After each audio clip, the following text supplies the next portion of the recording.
Welcome to Kenton Teaches. Enjoy the video. You begin now.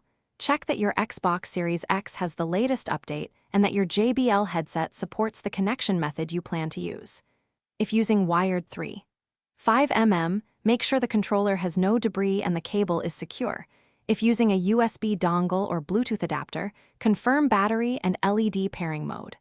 Once done, hold the headset pairing button until the LED flashes. Then open the Xbox controller pairing menu to detect devices. Now connect.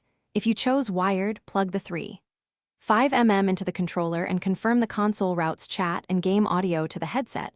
Use the Xbox audio mixer to balance levels. For a USB wireless adapter, insert it into the console, press the adapter pair button, then the headset pair button, wait for a steady LED. If your controller supports Bluetooth pass-through, pair the controller to the headset and check microphone permissions. Then fine-tune volume and mic monitoring. Finish by testing both game and chat audio. Join a party or record a short clip to confirm mic input and output paths.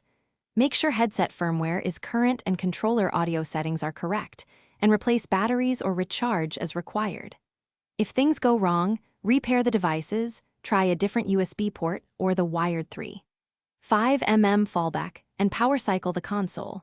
This resolves most issues, because faulty pairing or insufficient power are the usual culprits.